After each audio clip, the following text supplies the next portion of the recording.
శ్రీ మహాగణాధిపతే నమః. శ్రీ గురుభ్యో నమః. కార్తీక మాసం 26వ రోజు. ఈరోజు కూడా రోజులానే కార్తీక స్నానం, దానాలు చేసుకోవాలి. పూర్వం చిత్రరేఖ అనే పేరు గల ఒక విద్యాధర కన్య ఉండేది. ఆమె శివుణ్ణి పరమభక్తితో పూజించింది.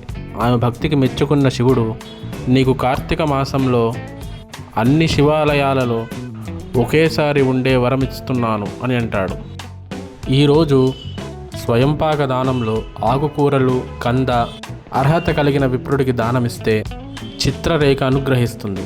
దానివల్ల వంశం అభివృద్ధి చెందుతుంది. ఈ కలియుగంలో మానవులు ఆత్మహత్యలు చేసుకుంటున్నారు. దానివల్ల వంశం అభివృద్ధి చెందదు. అందుకే వంశాభివృద్ధి కోసం ఆత్మహత్యల్లాంటివి చేసుకోకుండా ఉండడం కోసం, లేక ఆత్మహత్యలు చేసుకున్న వారి వల్ల వచ్చే కుటుంబ నాశనం రాకుండా ఉండడం కోసం ఈరోజు పొద్దున్నే లేచి తలారా స్నానం చేసుకొని శివాలయానికి వెళ్ళి అక్కడ దీపం వెలిగించి ఆకుకూరలు, కంద దానం చేయాలి. ఈరోజు కథ అంబరీషోపాఖ్యానం తరువాతి భాగం.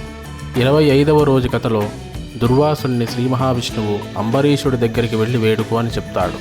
నిజానికి చక్రం యొక్క ఉద్దేశం దుర్వాసుని చంపటం కాదు, ఆయనలో పశ్చాత్తాపం కలిగించడం మాత్రమే. అందుకే దుర్వాసుడు పరిగెడితే పరిగెట్టింది, ఆగితే ఆగింది. శ్రీ మహావిష్ణువు మాటలకి దుర్వాసుడికి జ్ఞానోదయం అవుతుంది.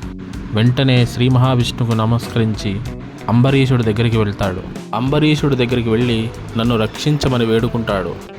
అప్పుడు అంబరీషుడు దుర్వాసుడికి వినయంగా నమస్కరించి, మీరు బ్రాహ్మణోత్తములు, పైగా నాకు అతిథి, మీరు నాకు పూజ్యులు, మిమ్మల్ని నేను రక్షించడమేమిటి అని అంటాడు.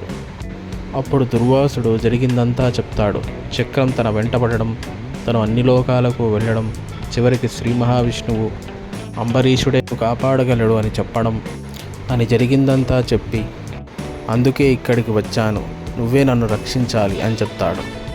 అప్పుడు వెంటనే అంబరీషుడు చక్రానికి వినయంతో నమస్కరించి దుర్వాస మహర్షిని క్షమించి వదిలేయమని చెప్తాడు.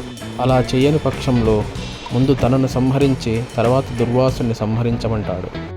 అప్పుడు సుదర్శన చక్రం ఇలా పలుకుతుంది, చూసావా దుర్వాస, నువ్వు అంబరీషుడిని సంహరించాలి అనుకున్నావు, కానీ అంబరీషుడు నీ ప్రాణానికి తన ప్రాణం అడ్డు వేస్తున్నాడు. కాబట్టి అంబరీషుడు ఎంత గొప్పవాడో తెలుసుకో అని పలికి సుదర్శన చక్రం యథావిధిగా అంబరీషుడి పూజా మందిరంలోకి వెళ్ళిపోతుంది. అప్పుడు దుర్వాసుడు పశ్చాత్తాపంతో అక్కడి నుంచి వెళ్ళిపోతుండగా అంబరీషుడు ఆయన్ని పిలిచి, మీరు పోయిన సంవత్సరం కార్తీక ద్వాదశి రోజు నా దగ్గరికి వచ్చారు. చక్రం వెంట పడడంతో మీరు ఏడాది పాటు తిరిగి మళ్ళీ కార్తీక ద్వాదశి రోజు వచ్చారు. కాబట్టి ఈరోజు మీరు ఎలాగైనా భోజనం చేసి వెళ్ళాలి అని చెప్తాడు. అలాగే అని దుర్వాసుడు భోజనం చేసి అంబరీషుడిని దీవించి వెళ్ళిపోతాడు. ఈ అంబరీషోపాఖ్యానం విన్నవారికి సకల శుభాలు కలుగుతాయి. శ్రీ మహావిష్ణువు యొక్క దశావతారాలను స్మరించి ఎవరైతే ఈ అంబరీషోపాఖ్యానం వింటారో వారికి అంబరీషుడిలో ఉన్న త్యాగ లక్షణము, అన్నదాన లక్షణము వస్తాయి. ఈ కథంతా వశిష్ఠుడు జనక మహారాజుకు చెప్తాడు. స్వస్తి.